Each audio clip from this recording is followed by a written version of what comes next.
Okay. Any volunteers for reading My Wish? Sanjay, Kama, anybody? Kama, can Jai you read? Baba, okay. Go ahead. Okay. Avatar Meher Baba ki Jai. My wish. The lover has to keep the wish of the beloved. My wish for my lovers is as follows. Do not shirk your responsibilities. 2. Attend faithfully to your worldly duties, but keep always at the back of your mind that all this is Baba's. 3. When you feel happy, think, Baba wants me to be happy. When you suffer, think, Baba wants me to suffer. 4. Be resigned to every situation and think honestly and sincerely. Baba has placed me in this situation. 5. With the understanding that Baba is in everyone, try to help and serve others. 6. I say with my divine authority to each and all that whosoever takes my name at the time of breathing his last comes to me. So do not forget to remember me in your last moments.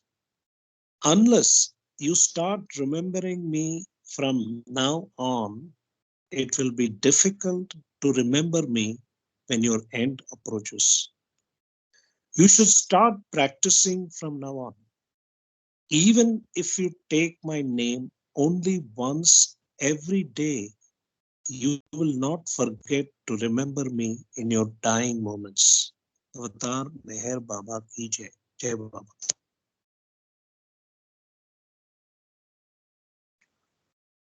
Thanks, Kama. So I think the yesterday we had a great read.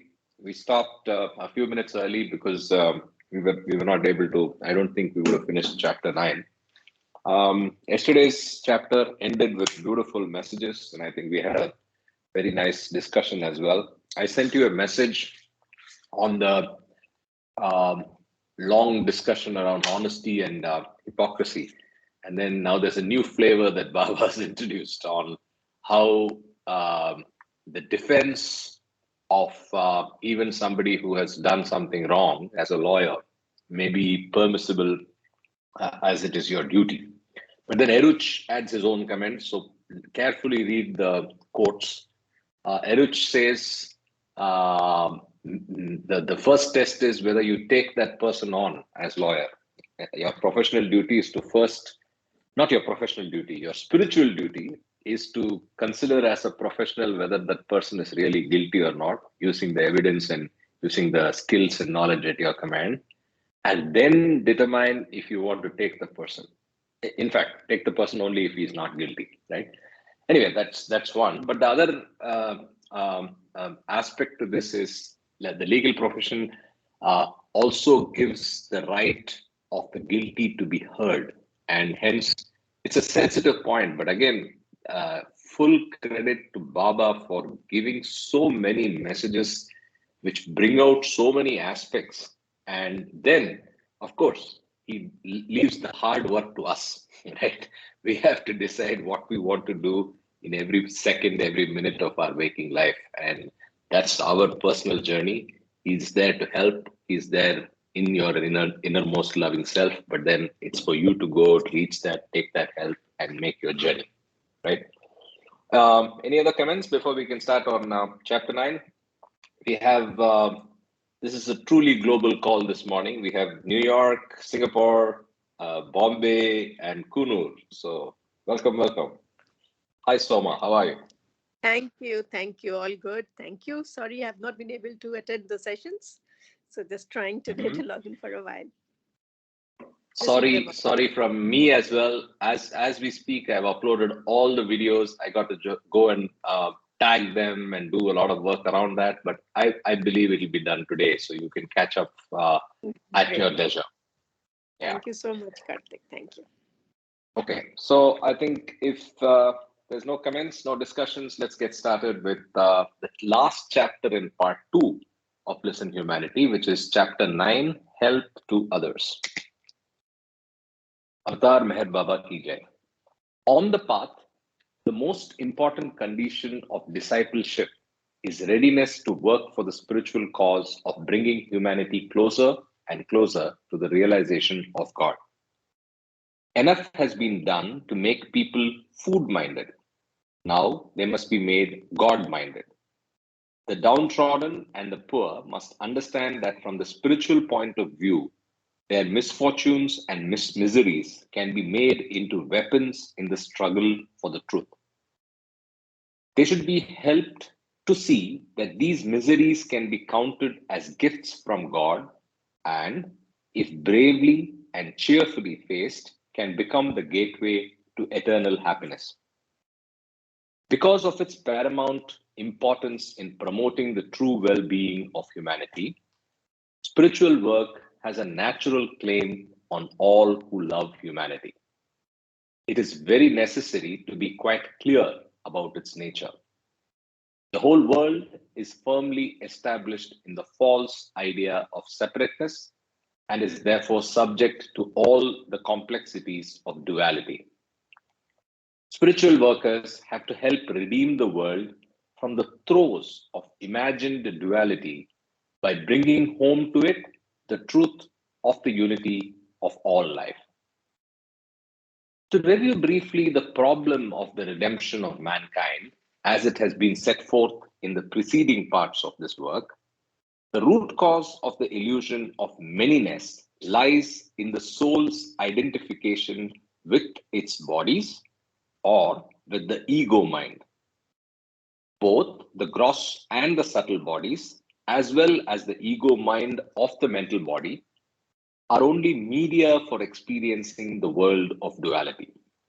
They are not the media for knowing the true nature of the soul, which is above them all.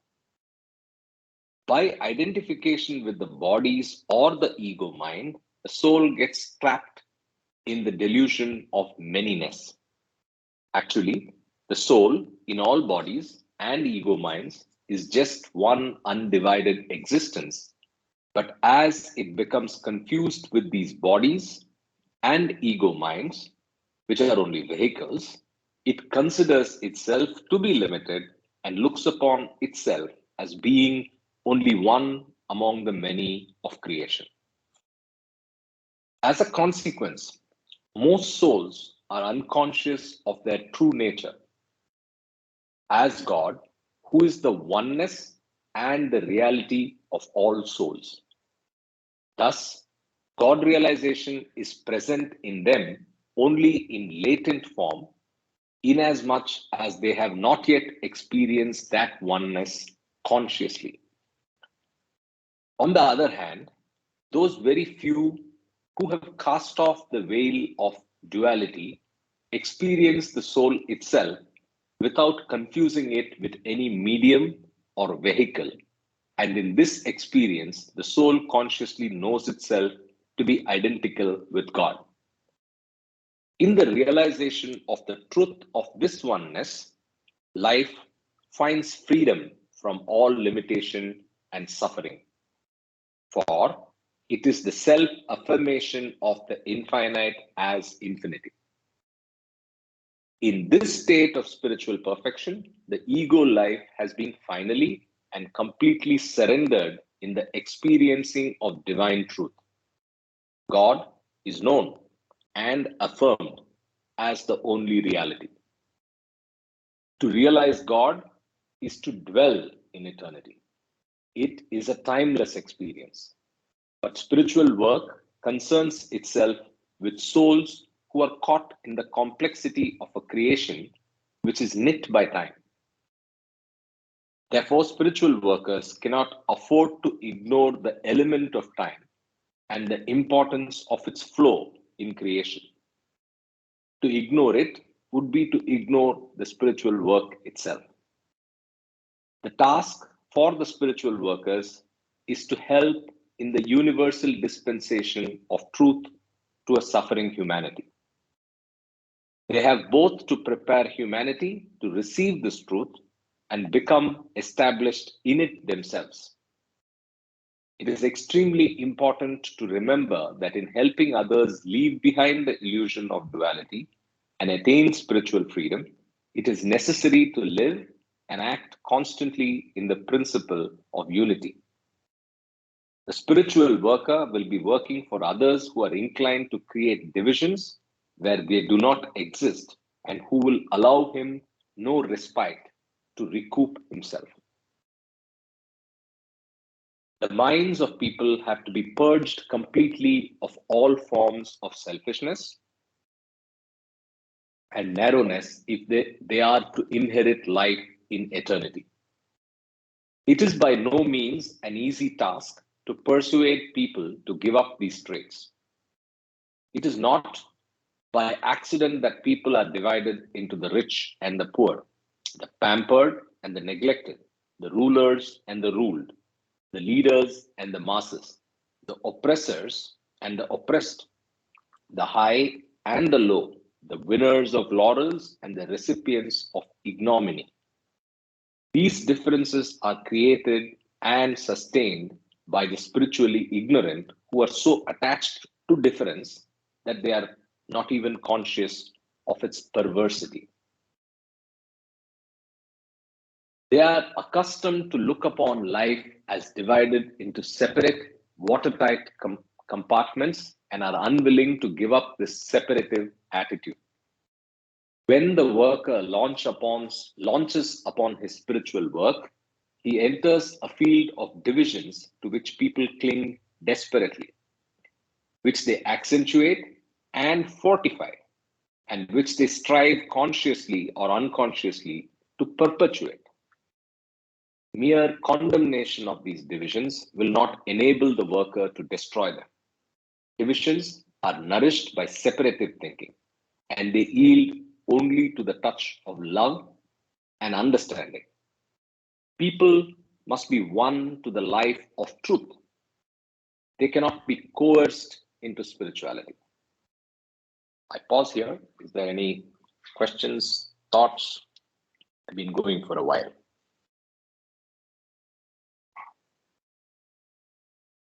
Okay. I take that as a no. I start again. It is not enough. Yeah, Kana. Okay.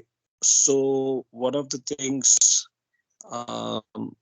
when you read this chapter, you notice that some of the passages are from discourses, the chapters on work for the spiritual freedom of humanity and the task for spiritual workers.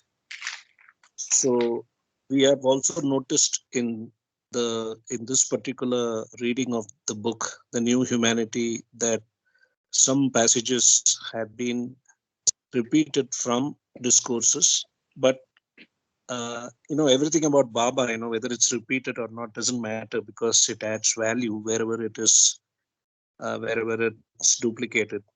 Second thing is that yesterday when we were talking about love and the phrase, Baba says it's a game of hide and seek. And then we also talked about the divine game, where in the divine dream of God, starting from the who am I, it can be described in various ways.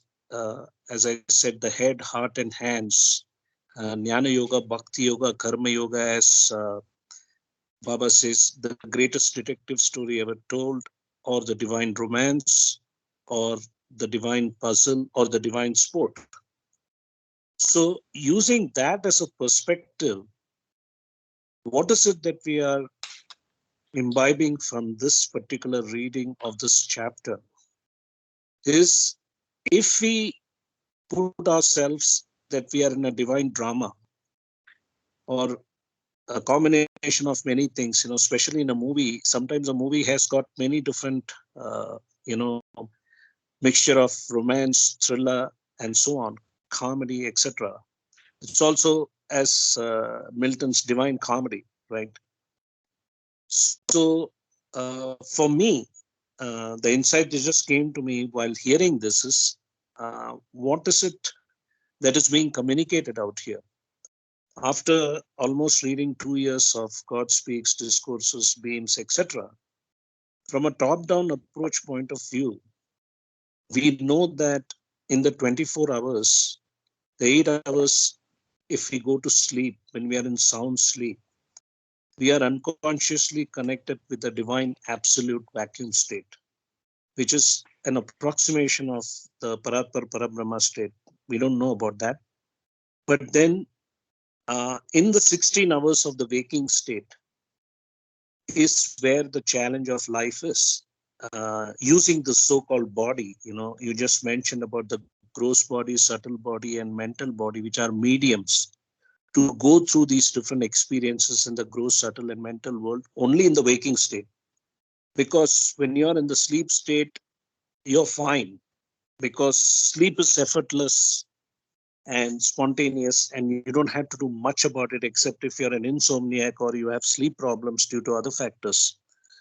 So for me, the reading here tells you how in this game of life, an individual soul consciousness needs to act, behave, as we know from the prayer of repentance, action of thoughts, action of words, and action of deeds. And especially it all comes down to relationships with the outside world, animate, inanimate, as well as the inside world, which is ourself. Like, for example, I'm here in Kunur by myself. How do I manage? Yes, I can go out to town 7 kilometers away, don't have to talk to anybody, just have my lunch, pick some stuff for the evening, come back and be in silence. On the other hand, people who, like, for example, Balasubramaniam is, Karthik is, is in the city and he juggles a lot of different aspects in his life. But Tell me about it. So the interesting thing is that all of us are waking up. We just woke up and we are in this journey of reading and assimilating it. And we are also trying to contemplate, introspect, reflect on this reading and trying to connect it with our practical life, because that is what Baba is all about. He was all about practicality. When you ask me to read about my wish, what does he say? He doesn't say love me. He says do your duties and responsibilities.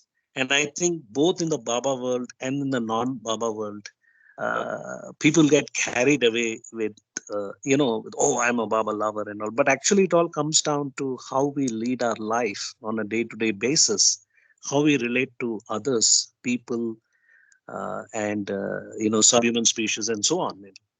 So I just thought I will mention this, Jai Baba. So actually, very good. Similarly, the only thing I've been thinking of in the last few days is just this, right? So how does this work in the material world, and how do we lead our lives? And then I totally agree with you. It's just those sub-second decisions, choices, thoughts, words, deeds that we are doing right through the waking hours, and we have to do it in the context and in conformance with all that we have learned, applied to context. All that we have learned from Baba, applied to context, and move to the next decision point, move to the next choice, move to the next thought, move to the next deed, and so on and so forth. And at a level, it's not easy. At a level, what would help is how well you internalize all this learning, how well you receive the grace of Baba. And I think a combination of those things will help us make the progress that we aspire for. Right. Jay Baba, would it be fair enough to say, this is for the forum, that there are certain rules to the game, and the rules to this divine game of life, starting from the time we are born till the time we drop our body? Of course, the first 7 years, our sanskaras don't dominate us. But in all the different stages of life, we are playing this game, and it has certain rules, what I call as the universal laws of nature, laws of matter, and laws of spirit. And what Baba has done is to be able to show us the correlationship between laws of matter and laws of spirit. Like we know that the law of karma is equivalent to the law of the Newton's third law of motion, action begets reaction. What you sow is what you reap. The first law of thermodynamics, energy and matter remains the same in the universe. Nothing is created nor destroyed, they only change form, which is equivalent to the law of sanskaras, because every impression or imprint that you create from your action of thought, word, and deed, good or bad, creates weak, strong, and powerful impressions, which basically determines our ego, personality, self, and how we react or respond is up to us. And then, of course, the entropy aspect, which is every orderly system tends towards disorder. So, in a way, in our modern world, we have seen how so called very accomplished individuals who have accomplished the highest in material freedom have fallen down from their pedestal because people are looking up to them and thinking that this is how I want to lead my life. I want to become like Bezos or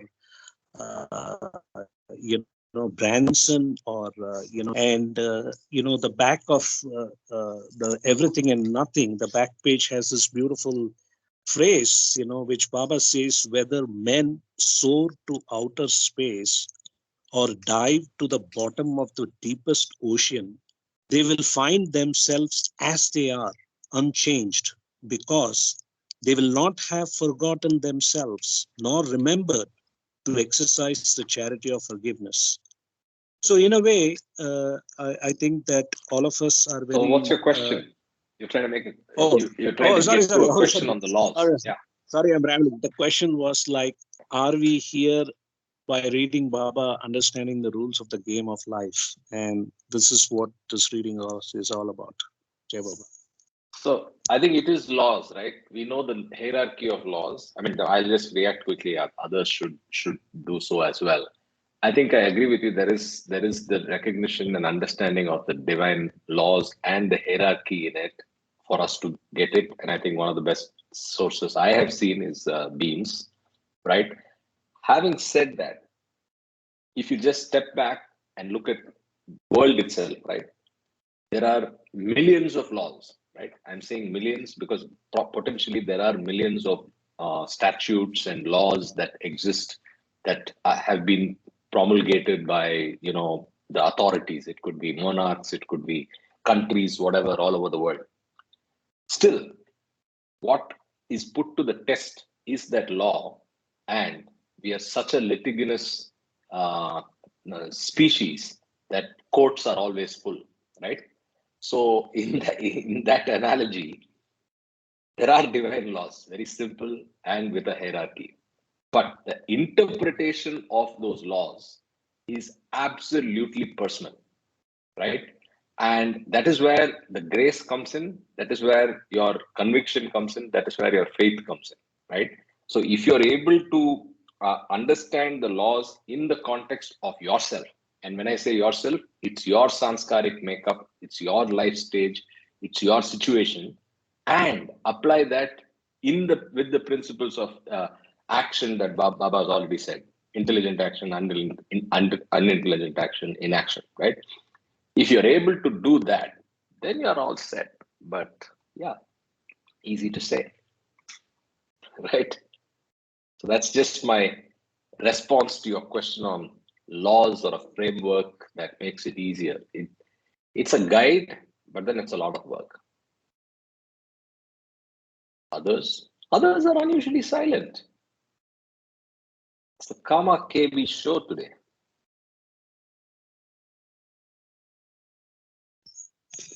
So, Jai Baba, so what Karthik, what you're saying is correct. I mean, in the sense that even a player in a ball game, each individual is playing their own unique ball game, whether you are in soccer or basketball or football. We have seen that even in cricket, that the uniqueness of the way the game is played is up to each individual, as you said, how you interpret it.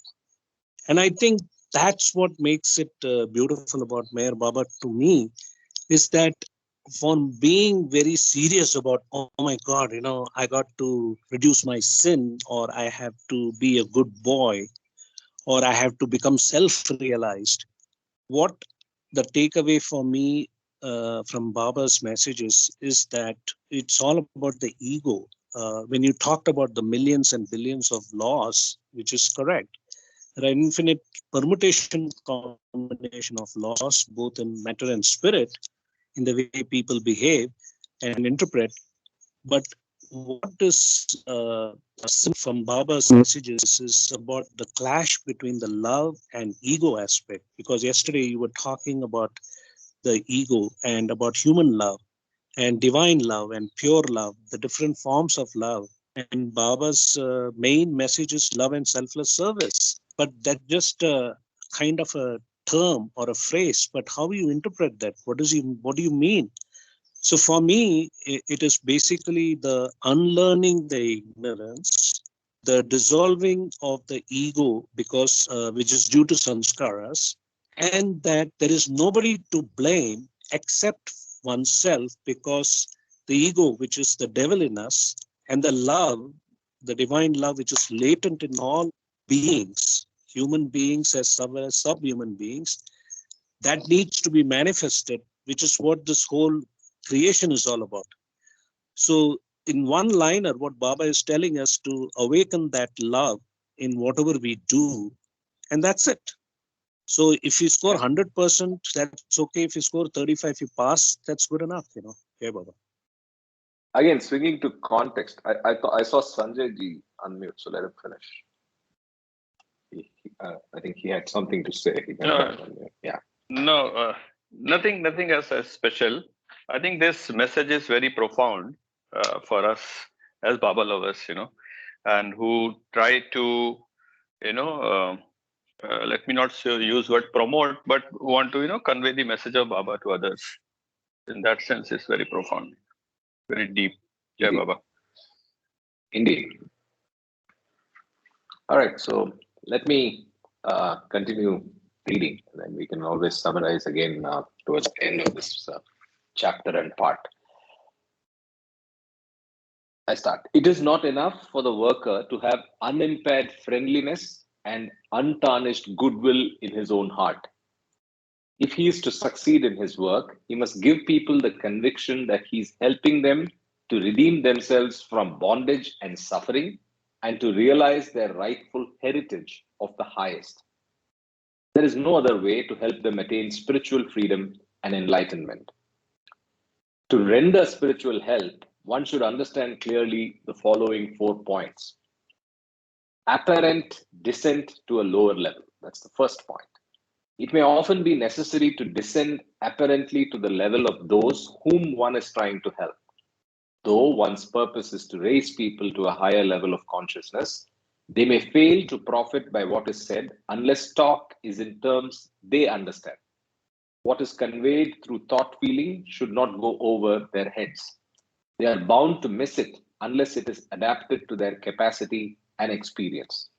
However, while doing this, it is equally important not to lose one's own level of understanding. Approach and technique will be changed gradually as those being aided arrive at deeper and deeper understanding, and one's own apparent descent to the lower level will be only temporary. Number 2, spiritual understanding ensures well-rounded progress. Life must not be divided into departments which are then dealt with separately and successively.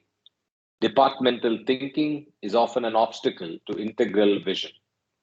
If one divides life into politics, education, morality, material advancement, science, art, religion, mysticism, and culture, and then thinks exclusively of one of these aspects, the answers that are brought to life can be neither satisfactory nor final. If one succeeds, however, in awakening spiritual inspiration and understanding, then progress in all these departments of life is bound to follow automatically. Spiritual workers will have to aim at providing a complete and real solution to all the personal and social problems of life. Spiritual, the third point. Spiritual progress consists in the spontaneous growth of understanding from within. Spiritual workers also have to remember that the spiritual wisdom which they wish to convey to others is already present in latent form, and that it is only necessary to assist in unveiling that spiritual wisdom in them. Spiritual progress is not a process of accumulation from without, it is an unfoldment from within. Spiritual progress is, I'll just mark this, a master is necessary for anyone to arrive at self-knowledge, but the true significance of the help given by the master rests in his ability to enable another to come into the full possession of his latent possibilities. Can you 4. repeat that number 3 again, please? Yeah, this is very, very profound, right?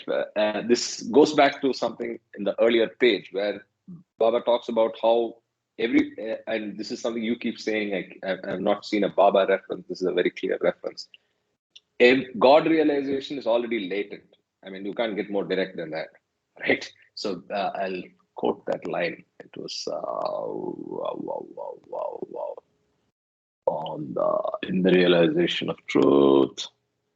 Do you remember that line? Yeah, here it is. Thus, God realization is present in them only in latent form, inasmuch as they have not yet experienced that oneness consciously, right? So this goes back to what you've been saying all along, which is we are all God realized. It's just that we don't know about it, right? So of course, this needs some thinking and absorbing, but this is a provocative way of looking at it rather than saying we are all God, but we don't know and all that. God realization is present in everyone and it's latent. Our discovery and the whole journey is only about getting there, right? With that, I'll go back and read 3, which you wanted me to. Number 3, spiritual progress consists in the spontaneous growth of understanding from within. Spiritual workers also have to remember that the spiritual wisdom which they wish to convey to others is already present in latent form, and that it is only necessary to assist in unveiling that spiritual wisdom in them. Spiritual progress is not a process of accumulation from without, it is an unfoldment from within. A master is necessary for anyone to arrive at self-knowledge, but the true significance of the help given by the master rests in his ability to enable another to come into the full possession of his own latent possibilities. Right? So, very dramatic and important affirmation about where we are already and where we need to go. Right?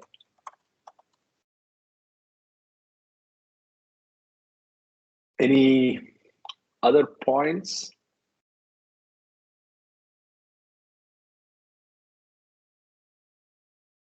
So, the last line that you read, which says that, which is written in discourses like this, instead of a master, it says a perfect master is absolutely necessary for anyone to arrive at self-knowledge, but the true significance of the help given by the master consists in the fact that he enables others to come into the full possession of their own latent possibilities. So there are 2 parts here. One is that it is part of this divine design or game that to go from the 6th plane to the 7th plane, it is absolutely necessary to have a perfect master to arrive at self-knowledge, the Satchitananda state, which is the 2nd stage of Fana. And the other point is that a real master his true significance is that he enables others to come into the full possession of their own latent possibilities, which is he doesn't make you dependent on him. You know, the beauty is here. A lot of Baba's messages are very subliminal from my point of view. I don't take them literally because each one has their own personal experience with each of the messages. So I've read it in some other literature. The guru, when you're really looking for God realization, then the so-called God, existence, truth, infinity, will present you a guru in human form, and that guru leads you to your own self. So this last part about enabling others to come into the full possession of their own latent possibilities kind of relates to that aspect that the guru leads you to your own self.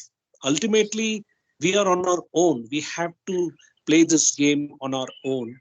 But of course, with the moral support, you know, the mentoring of Baba around us. Jai Baba. Actually, I was reminded about something my brother told me long back, and I looked it up and I confirmed what he said. He used to tell me that this what you're saying about guru. Of course, it's a little bit of a tangential deflection from where we are, but this whole knowledge and learning and education. I know Kama is into education in a big way. Education itself is that, right? The role of the guru is not to impart something, is not to give something that you don't have, is to uncover something that you already possess, right? And I was reminded that he said that etymological meaning of education is something like that, and I was able to confirm that. So I'll just show you what I was trying to talk about. So where is that? I lose it. Yeah, here it is. Right?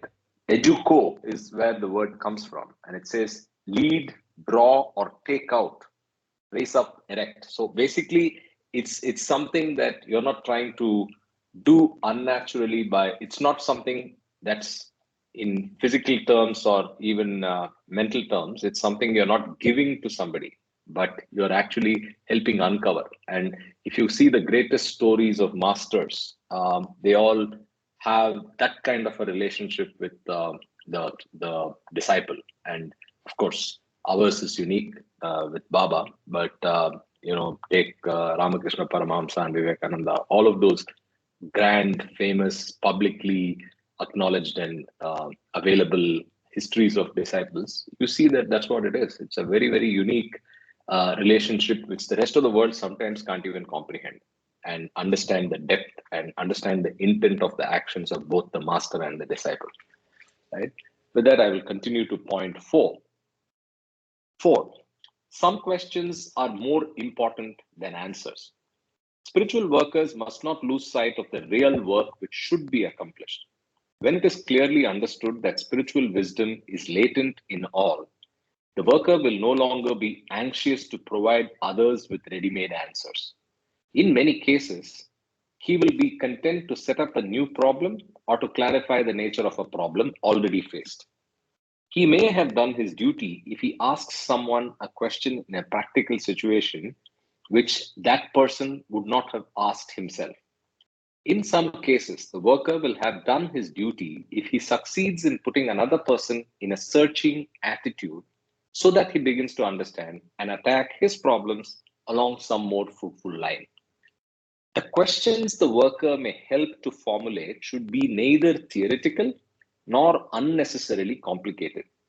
If they are simple, direct, and fundamental, these questions will answer themselves and people will find their own solutions. Nevertheless, indispensable service will have been rendered for without tactful intervention. The individual would not have arrived at the solution of his various problems from a spiritual point of view. The spiritual worker necessarily is confronted by many obstacles, but obstacles are meant to be overcome. Even if some of them seem insuperable, he must do his best to help others, irrespective of results or consequences. Obstacles Their surmounting, success, failure are all illusions within the infinite domain of unity, and the worker's task is already done when it is done wholeheartedly. Work must be performed without worrying about consequence, regardless of success or failure. One may be sure that work done in this spirit and with this understanding yields inevitable results. Through the untiring activities of spiritual workers, humanity will be initiated into the new life of abiding peace and dynamic harmony, unconquerable faith and unfading bliss, immortal sweetness and incorruptible purity, creative love and infinite understanding. I think I like this line very much. Obstacles, their surmounting, success, failure are all illusions within the infinite domain of unity. And the worker's task is already done when it is done wholeheartedly. And then he explains that in the next paragraph. But amazing, right? Yeah. So there is nothing to be proud of. There is nothing to be sorry about in the Absolutely. process. And as long as you've done it, you're done. Your role is Yeah. So that's the message. Yeah. So I think very interesting message, but I have one again thought-provoking question. So should we be this help? The chapter is help for others. For those of you who joined a little late, right? So the topic is how, and if you look at the tone and tenor of the chapter, it is how, as spiritual workers, we have to help others, and the help is spiritual help, right? So you're helping them move along the path. I'm not sure if I want to do that today. I'm first concerned about myself in a very selfish manner, okay? And more driven by the fact that, hey, I don't know this well enough to be able to help others, right? So I would do what Baba has said elsewhere, which is take his name to people's ears and then leave it to them and Baba to figure the rest out. I'm not here to unlock and open vistas for them in their thinking. Having said that, there are a few cases where I've been at least able to uh, lead people, to think about spirituality, even not necessarily open and start taking up the path, and even in a Baba neutral manner. So I just wanted to check what the others think about being a spiritual worker at the life stage that we are in. Yeah, I think there may not be a point in case for trying to become a spiritual worker. I think the most palatable thinking is that if we lead the right path and in the Baba will use it for that purpose actually. Till we are ourselves confident that now that we can, take somebody's hand and, take him to some direction. So it's That's a good very, one. it will be very individual to individual what he thinks about himself and where he is on. But that's what I think Baba will use us for the purpose. And maybe indirectly, like you are organizing this, you are getting used by Baba for spiritual purposes. Yes. Yeah, Baba. Absolutely. Yeah. So I think that's a good point. I don't know where I picked this up from, but I feel very motivated by one thing whenever I act in life. I would like to be, I mean, we should behave in public and in whatever we do in a way where even if we don't talk about our master, somebody should come and ask us, hey, what drives you? What's this? Why are you the way you are? And that is the greatest tribute that we would have given to our Guru, right? If somebody sees, Absolutely. yeah, I think I'm Yeah, just Life Baba. should be a motivated by living that example. Life should be a living example of his love. That's what rather Baba's than words anything are. else. Yeah. Yep. Yeah, Baba. Now comes the bombshell. Come on, Nomita.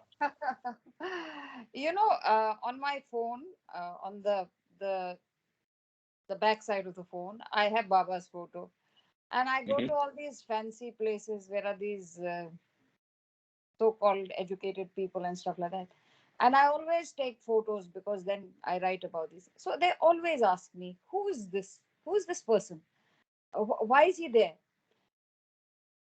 so many times. One of them said, "Oh my God, who is he?" I said, "He's my spiritual master." So she says, "Oh my God, so good looking, so distracting." So the other one said, she sat and she asked me, how did you arrive at choosing him? What does he teach? And then whatever came to my mind, I shared with her. And she's a PhD, some big name in Singapore, does a lot of good social work and stuff like that. And then towards the end, she says, "Oh my God, his teachings make so much sense."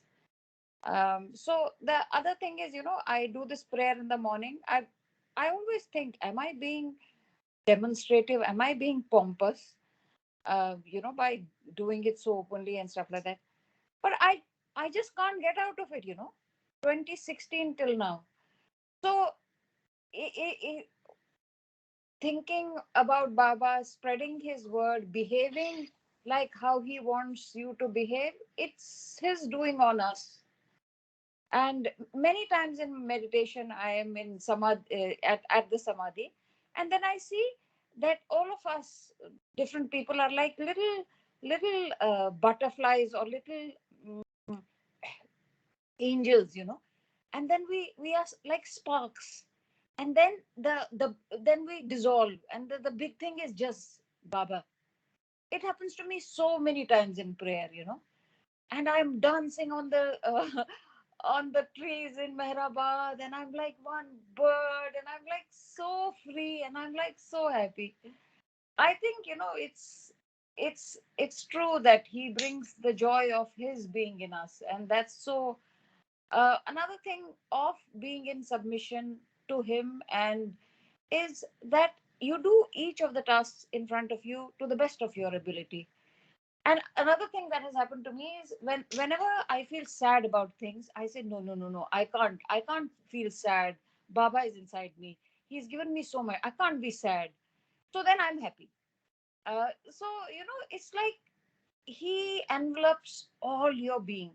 When there are challenges, also it dips you a bit, but then you get up again because you know that the higher power is.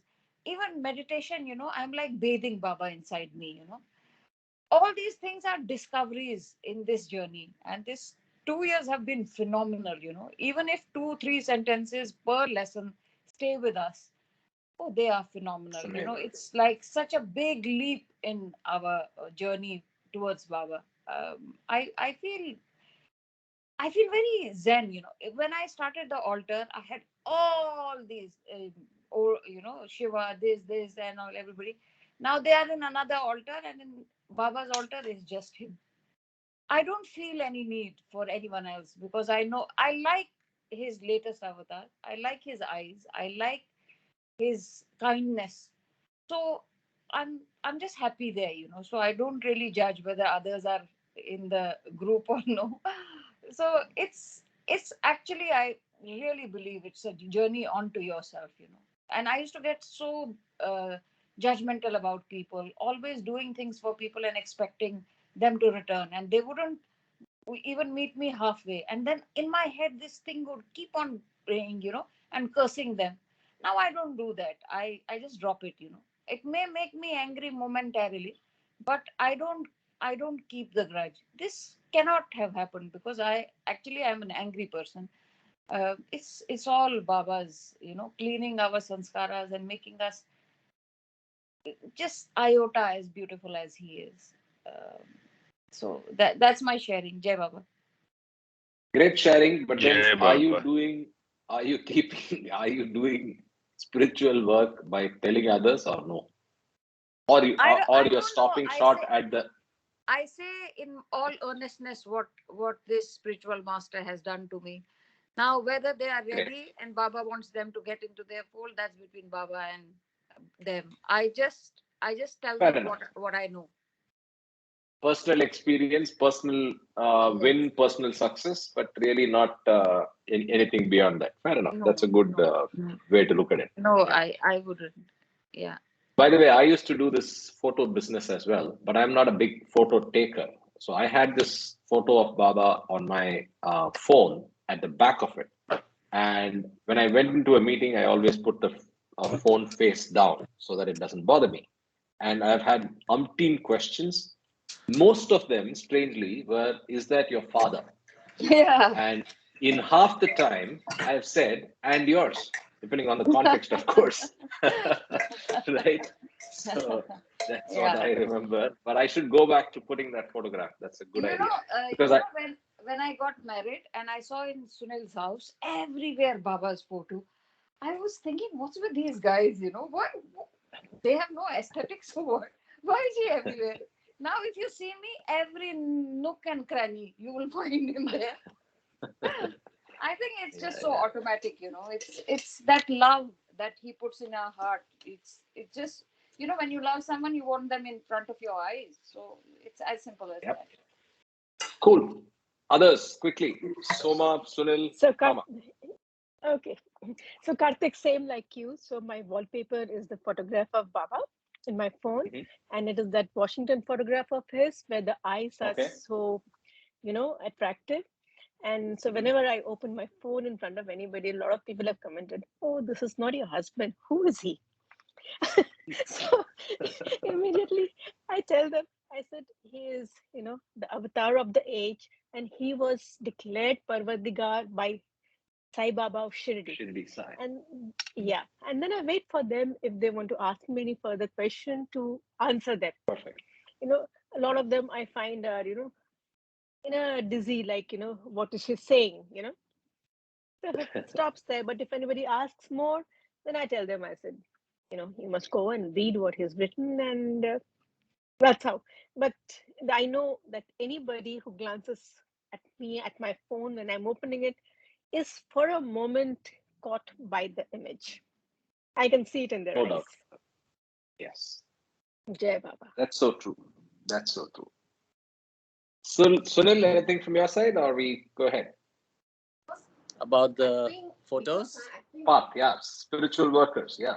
Are you ready to take on the role of? I don't know. I don't think too much. Yes, Namita explained we had Baba pictures all over the place, but my view is like it was explained somewhere by Baba. Pictures are the first stage of honeymoon, and beyond that, the picture has to be in heart. It doesn't matter where else it is. So it's their own journey. Everybody on their own. So no comments. Cool. Yeah. All right. So with that, I think we are all Go ahead. Sir. Yeah, we are all spiritual workers currently working on ourselves. Yeah. Definitely. And then in that sense, Jai Baba. Yeah, Baba. Yeah, of course. That goes without saying. If you're jumping in at 7:30 in the morning, and especially for some of you from anywhere in the world, it shows something. Yeah, it shows that you're worried about your path, your progress. So that goes without saying. Cool. So let's just go to the part 3. Jai Baba, can I Yeah, Soma? interject? Yeah. So Sure. I always thought that spiritual workers or spiritual agents are people in the hierarchy through whom Baba works. True.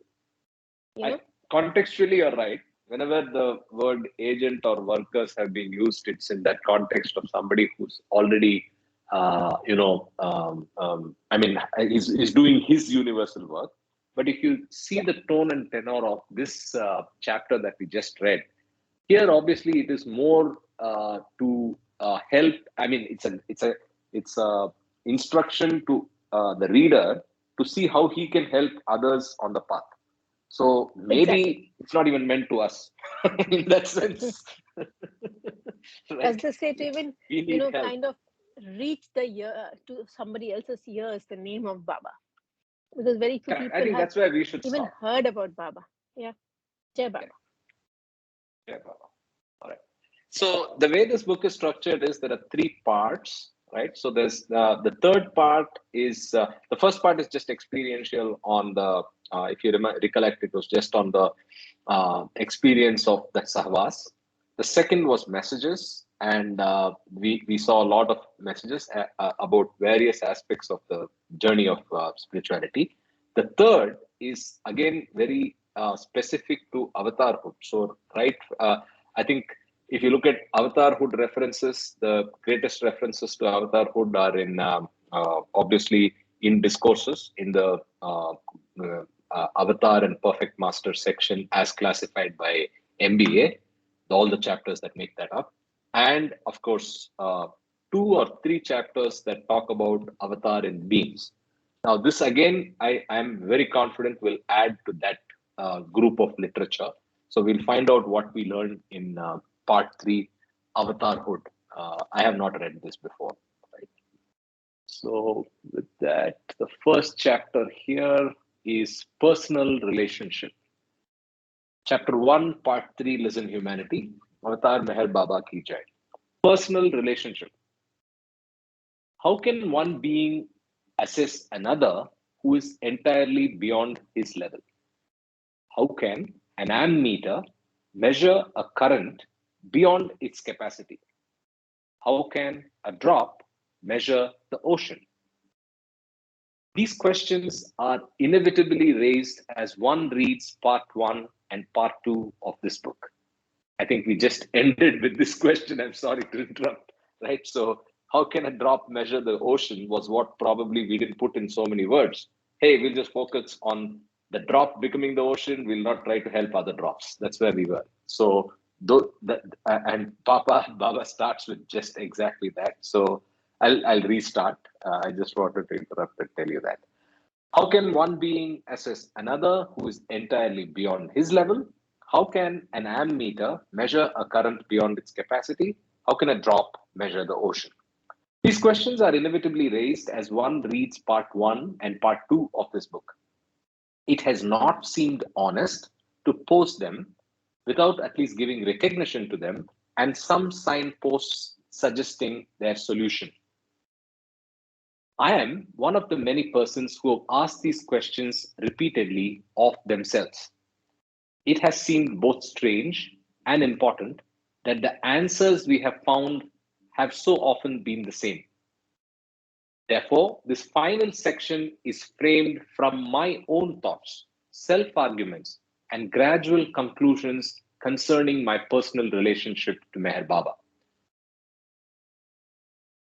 An independent viewpoint on this subject is given by Irene Coney-Bear in the closing portions of her Civilization or Chaos, Chetana Publishers, Bombay. Okay, so it also conveys to the reader now that this is Don Stevens' personal account and personal relationship to Meher Baba. So this part 3 is just about that. So in that sense, I stand corrected. This is not Baba's words on avatarhood, but Don Stevens' words on avatarhood, and not to be seen at the same level what I said, which is discourses and beams, not to be seen by any extent of imagination at those levels, because those two are Baba's words, right? So I'll continue from the point of the asterisk. Undoubtedly, this is a rash approach, but I know no other way to suggest the profound effect Meher Baba has on the life of another human being, of the questions he raises, of the support one receives from him in the solutions of those problems, and of the conclusions one gradually draws from these experiences. I intend to avoid any attempt at a scholarly comparison of Baba's traits with those of Krishna, Buddha, Jesus, Muhammad, and other personages historically less well defined. I am not a theologian nor a student of comparative religion. Further, I lived too close to the lifetime of Meher Baba and the swirl of human events generated by his powerful personality to try to express any part of the opinion of posterity. My only honest basis of expression is as one human being who has lived initially in the intense subjective experience of deep questioning, which Meher Baba so frequently generates. Later, I have lived in the air of calm, which seems equally to flow from him. Both the confusion as well as the clarities must be described, because One forms the warp, while the other forms the woof of the fabric of spirit which is woven. It is important to give full recognition to both because we in the Western world have inherited a confusing attitude towards this essential interplay. Religion, philosophy, and mysticism have come to mean a last possible antidote to the pains of life. When life becomes unbearably distressing, the contemplative arts are looked to for an alleviant. Therefore, it is assumed that they must not produce pain in themselves and that those teachers who use them must provide only solace and healing. Why resort to them otherwise? However, this allows no real scope for the surgeon's skill. Often, he must cleanse, cut, and cauterize, and if the patient withdraws at the first sign of pain, it is doubtful that the source of disease can always be reached and the trouble remedied. The East has learned perhaps more than we that there must be great effort and there may be great pain in man's coming to grips with himself. Yet, many pursue the matter regardless of these deterrents. They recognize that the conscious head on attack is far more bearable in the long run than to allow the unconscious teacher, nature, to continue its painfully tedious tutelage. Thus, there is some tradition in the East that the best course is to come to grips with the great central problem and to accept the disciplines necessary to its solution. I'll read this line again. Thus, there is some tradition in the East that the best course is to come to grips with the great central problem and to accept the disciplines necessary to its solution. In the West, there is the unconscious opinion that help should consist in soothing ointment applied by the gentle touch of a healer. This notion is almost fatal to the progress of the intelligent seeking Western mind. Hence, it is necessary to recognize the important role that conflict and confusion play in human development and to construct gradually our own tradition of their acceptance. To develop such a tradition, it is necessary to accept, recognize, and preserve the facts of trial, difficulty, and pain in the lives of our own great seekers. When his has been done and accepted as a positive instrument through which divine grace often works, it will be of the greatest help in assisting the seeking individual to persist through the first difficult steps. Do you think there's a typo here, folks? Should this be this? I'll read it as this, and I think it makes sense. When this has been done, and he's talking about to develop a tradition to accept, recognize, and preserve the facts of trial difficulty, when this has been done and accepted as a positive instrument through which divine grace often works, it will be of the greatest help in assisting the individual to persist through the first difficult steps. I don't know. I may be wrong, right? I don't know. We'll see. I can continue. Can I ask a question? Yeah. Can I interject? Sure. Why we always speak of strife and tribulation, a lot of what do you call it, challenges in the spiritual path? Can't it be smooth? Why people on the spiritual path always face a lot of, what should I say, challenges? I'm guessing that your answers are in future paragraphs, point number 1. And I'm also seeing that the Western influence has already impacted you. You're looking for an ointment, like Don Stevens says. Whereas No, you should be from the Eastern view. Talking about Don Stevens, I was going to propose to the group if our next book can be Meher Baba's Gift of Intuition by Don Stevens. That needs quite a bit of explanation, I find. Oh, okay. Sure. We can take that up. I love Don Stevens. I have not read the Yeah, book, by the way. it's quite tough. Nomita I was just got trying to it say in US something. this time. Yeah, Oh, Baba, okay. Yeah, I but was just saying that if we can all say what are the difficulties we face in uh, in our path towards spirituality, then we can understand what are these difficulties. In my opinion, I no, I don't have an opinion right now, but I just want to know what are the difficulties. Jai Baba. I don't have difficulties in the spiritual path, I think. I have difficulties in life generally, like, I'll be honest. exactly. Okay, can you name the difficulties? That will become a personal rant, but then, well, so as is the want of most people, and we've read this in discourses, you get to thinking about life beyond the material realm only at the face of intense suffering in the material realm. Such was the case even with me. Though I have been exposed to spirituality through my brother from long years, my actual effort and concerted action was only when I was faced with intense suffering and tragedies in my life, right? But that's the way it is. That's the way it is, as Baba says in discourses, Vairagya, right? You start only when you start facing suffering. After you get to the path, the suffering is more. I mean, there it becomes.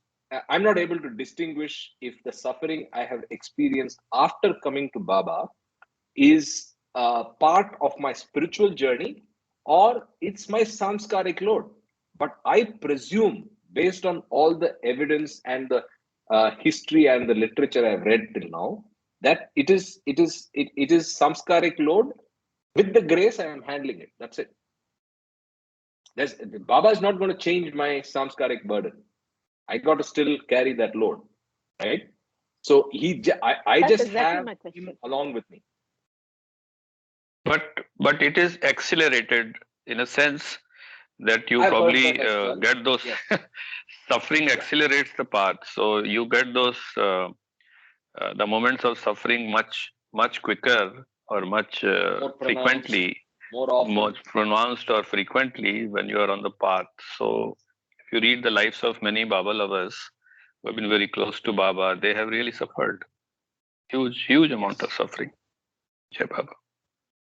So is that suffering now? The question we're trying to answer is that suffering spiritual suffering, or it's just suffering?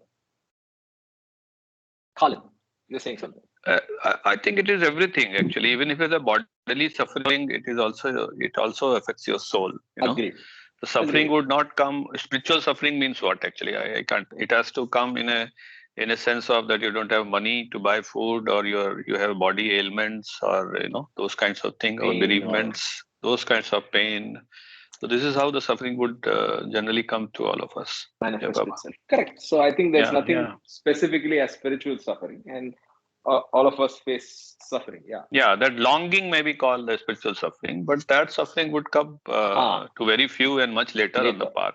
much later. Yeah, Correct. yeah. So Agreed. that suffering will give Super. you that longing. Physical suffering and Correct. other sufferings will give you that longing of, and that may be termed as spiritual suffering, remembering him. Fair. Yeah, Fair. Baba. Fair. Jai Super. Baba. Super So answer. without suffering, one cannot remember him. Without suffering, it's Without not possible to remember suffering, him. one cannot remember him. If you are able to remember him without suffering, you are already at a place which you want to get to. Yeah. So Baba has said that you don't have to invite suffering, but when it comes, you have to take it It's as a my prasad. benediction. Eh, It's a benediction. So that's how it's not Yes. necessary that, oh, I have to progress, so I have to suffer. You don't have to look for suffering. But when it comes, take it as his benediction, as Prasad. Karthik said, and move on. Be happy. Yeah. Yeah, Baba. I think sufferings act as a catalyst towards spiritual growth, and then Baba's name gives you a balm, and then it's nice, to remember him even in normal times, because his name and his thought gives you so much joy. So you just remember him constantly. So sufferings are a catalyst, but eventually you know that this name, this thought gives you more joy than anything else in the world. Then it becomes automatic for him to be automatic for you to be in his thought all the time. Jai Baba. Good one. Jay Baba, my insight is that when you look at suffering, you're talking, what are we trying to do out here as a human being in human form? One is material freedom and one is spiritual freedom. So in the Maslow's hierarchy, we have this roti kapda makan thing, and we want to have a beautiful personal family life. We want to have a beautiful professional work life, the right kind of balance and adjustment, and also a nice bank balance, so you don't have to worry about it. And that is where today in our society, in our civilization, there are opportunities to reach material freedom. The next step is, as in Maslow, you have self-esteem and self-actualization. So, which is where most people who have attained material freedom suffer from low self-esteem because they have not investigated what spiritual freedom is. To most people, the herd mentality is material freedom because of our conditioning, because of the environment, and so on. But when you talk about suffering, you have physical and mental suffering. So if you have a gross body problem, whether it's to do with your physical senses, you have physical suffering. We know a lot of people who have different kinds of diseases based on sanskaras at a very early age. Some people die, some people suffer and then they die, some people get cured, and so on. So that is one form of physical suffering. Then you have people who have mental suffering, bipolar, psychological problems, the whole shooting match. So that is another form of suffering. And Baba has said clearly that physical suffering is much better than mental suffering. And because that is where you are able to also think about asking the right questions in life. That fourth postulate that you talked about, it is not about giving answers. It is about actually posing qualifying questions to a spiritual aspirant. And that is where when you suffer, you start asking yourself, when you have Vivek and Vairagya, the three kinds of Vairagya, you ask yourself, who am I, and so on. And that is when the real journey starts. Now, the question here is that how do you go about this journey? So we people are very fortunate to have the grace of Baba. So we are on the other side of the fence. For me, 30 years ago, I was spiritual shopping, trying to find out who should I follow. And then I gave up. I said, I can't find anybody. And then it happened. The teacher comes when the student is ready. So there is a process. There is what you call the method to the madness. Now, when we talk about spirituality and materialism, we are all trying to live a material life in a spiritual way, using what you call true and lasting values, which is what we are imbibing from this reading. So now the spiritual suffering, as one of the people said, it's what Baba calls a spiritual desperateness. You have reached a point where you want to unite with God. You say like, okay, I know there is God and I am that self, but I still feel this separation, like the way Mirabai and all those other saints went through. That is the highest form of, not the highest form of suffering, but it's a spiritual suffering. Spiritual desperateness is of a different category. But the suffering we are talking about in material suffering, the wars and the personal tragedies, countries getting bombed out, and all those suffering which we see is part of this whole script. I mean, we see it in movies. And this is also a movie, a waking dream state from which we need to wake up. And which is what Baba is trying to tell us that, hey, I come here for the awakening. He's not come here to teach. Awaken that latent divine thing. So coming back to the topic of suffering, depending on each person's degree of consciousness, the kind of sanskaras they are handling, and where they are born and what kind of script they have come up with this life. Suffering is something that helps you to go on to the other side if you are able to get the right kind of message and be guided by the perfect master. So the summary is that yes, in my own practical life, Without suffering, I would not have asked the kind of questions that I needed to ask and be where I am. Jai Baba.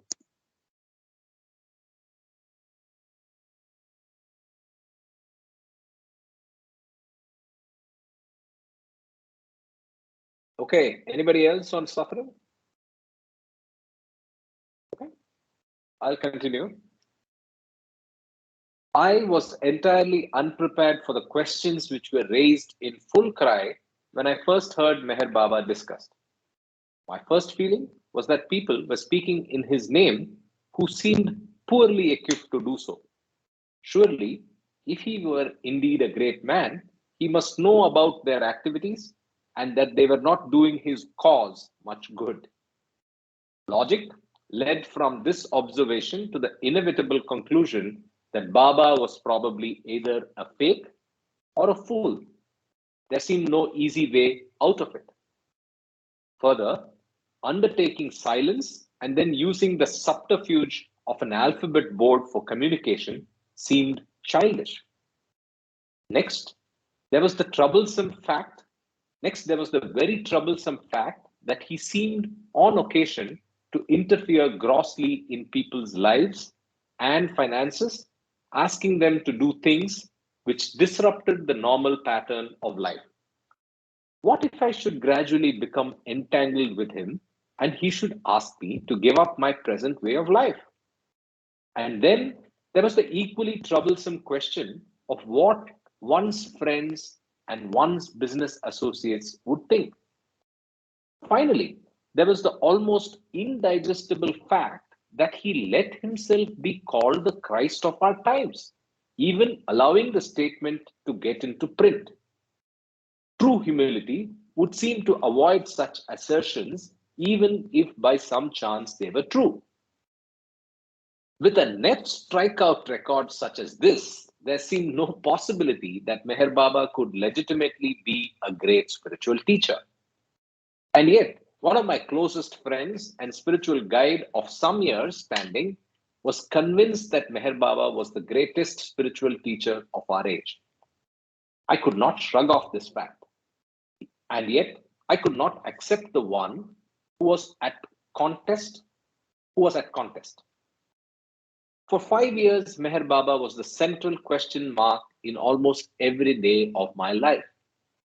Out of loyalty to my friend, I could not reject Meher Baba even in the privacy of my own thoughts. Yet, equally, I could not honestly accept him because of the matters which weighed so heavily against him. I was forced to do something which I have never been able to duplicate. I constructed a watertight dam around all the black negation that wanted to flow out of me, and then camouflaged it so completely that I could walk casually by it several times a day.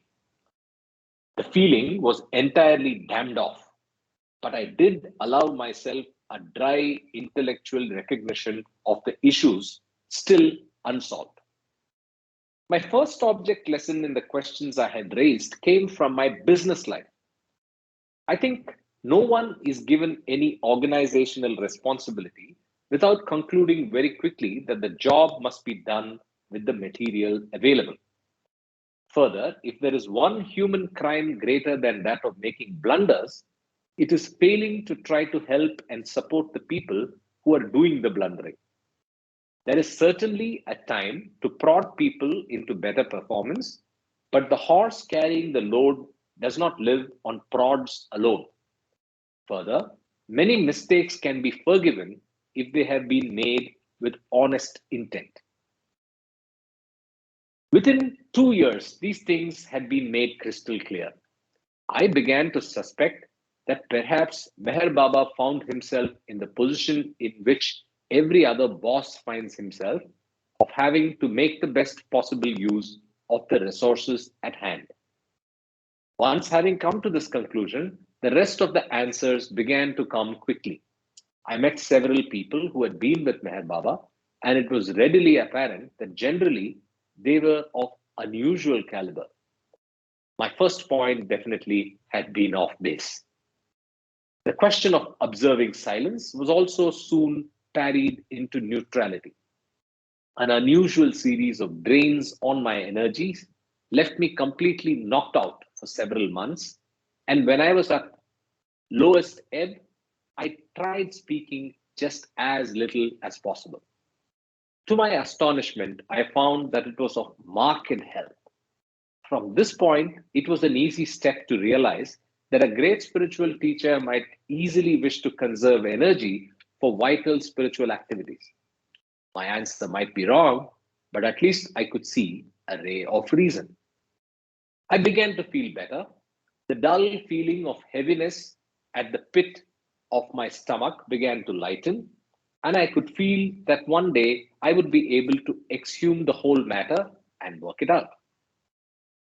As I read more about Baba and talked with people who knew him, it began to be clear that while he sometimes asked people to do very different things, he did not do so unless they were ready. As a footnote, it's an interesting fact that Baba has asked only a very small number of persons in literal fact to give up all and follow him. The situation is more frequently the reverse, in which an individual begs to be allowed to give up his current life in the world of affairs to be with Baba, and Baba insists that he remain at his post. For the great mass of people, the call to give up all and follow me means give up all attachment to your present worldly life and follow my way. However, it is only truthful to point out that there is always the minute percentage who are apparently intended to take the command quite literally, but they are not the ones who are frightened by its conditions. Go back. This realization still provided scant comfort. It is difficult to be shivering in one's boots and yet try to imagine oneself completely able to cope with a problem which now produces only fear. The fear must be met over and over again and faced in so many ways that it becomes a familiar face, then it begins to wither. As for friends and one's business associates, well, people of good caliber are surprisingly tolerant of another person's odd problems. Their caliber is usually built solidly on their recognition of their own profound needs. They stick by one. All in all, it is surprising how little a crisis is involved in accepting someone such as Meher Baba as one's guide and to allow that fact to become known. This left one final question: the Christhood of Meher Baba. Was he really the avatar of the age? If he was, how could I know it? I believe that I cannot know until the day I too have finally achieved the godhood within me, for only perfection can know perfection. Nevertheless, it is important that I work constantly at this question, and it is important that others work hard at it also. It cannot be slowed off on the basis that it is a matter of no real concern for oneself. It is most supremely important question which anyone can ask, because in it lies the ultimate question: why am I here? My original distress at Meher Baba's unusual way of working was typical of, although perhaps more acute than, the difficulties many people have. But such upset is only the introduction to the man himself. Once the barrier of conventional prejudice has been broken down and the individual has established his own contact with Meher Baba, then the real work within the real relationship begins. I have already described elsewhere my initial reactions to Meher Baba on first meeting him in Introduction to God Speaks. His entirely unexpected impact on my internal functioning, which resulted within 2 days in virtual elimination of my strong tendency to worry, was only a clue to what was to come. During During the next 4 years, that is 1952 to 1956, I was with Meher Baba first for 2 weeks in India and then for somewhat longer in America. This is not a large total, but it would be more accurate to say that I was with him all the time, for I felt constantly and powerfully his guiding influence. This is a fragile point which I wish to reinforce. I have never felt as if Meher Baba were looking down the slight sights of the gun barrel of my life as I aimed at one point and then another. I am sure I would be annoyed by such supervision of my moves. It is as if he busies himself quietly without setting parts of one's nature into motion that had either stagnated or never been in motion, rescues other parts from whirlpools in which they had been caught, supplies energy and direction to get these things moving properly, and then calms overwrought nerves too long jangled by futile endeavor. Having done this, he makes no effort to jump into the driver's seat, but allows the individual to use or abuse his overhauled engine as he wills. It is only fair to point out that will has meanwhile undergone some modification as well. One has the feeling of being able to listen intently and pick up a soft but distinct direction signal that has started. There is nothing compulsive about this signal, for I can and often have overruled it. But I trust it and I listen for it because I find the results make me a happy and a unified man. There is another important characteristic of this direction signal. It works equally in the messy parts of life. As a developing human being, I have a number of very problematic sides to my nature. I just as soon they weren't there because they are a real drain. The truly astounding thing about one's relation to Meher Baba is that nothing is rejected or suppressed. I can think of none of the awkward, discouraging, embarrassing sides of myself which I would not show to Meher Baba. However, the matter is even more intimate than this. One has the instinctive feeling that Baba already knows the worst which can be known about one, that he has accepted it, forgiven it, and gone about its constructive reclamation, not rejection in the flash of an eye. I believe that there's more to go, so I will stop at this point as we are almost out of time and use the opportunity to say I could relate to everything that he said till now. I have been through exactly the same sequence of discovery and relationship with Baba, and then even what he says after he answers those 4 points and starts working and believing with Baba. So I'm sure a lot of us on the call would feel the same way, especially Yeah, I those think that came as yeah, first generation. Go ahead, sir. yeah, I like the last one paragraph, which is very, that Baba has accepted us as his lovers in spite of the problems that we have. That is very consoling, actually. Jai Baba. Yes. Yeah. One has the instinctive feeling that Baba already knows the worst which can be known about one, that he has accepted it, forgiven it, and gone about its constructive reclamation, not rejection, in the flash of an eye.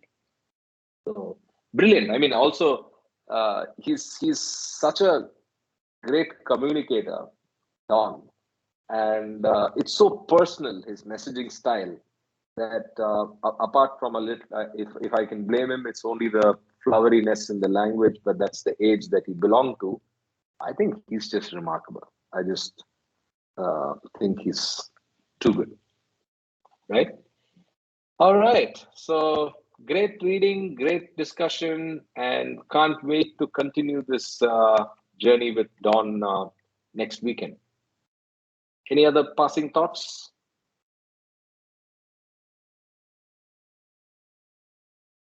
None at all. So, yes, Sanjay. Nothing. Jai Baba. This book Jai you have Baba. kept in the folders? Yes, it is there. Yeah. I'll send you a link if you want.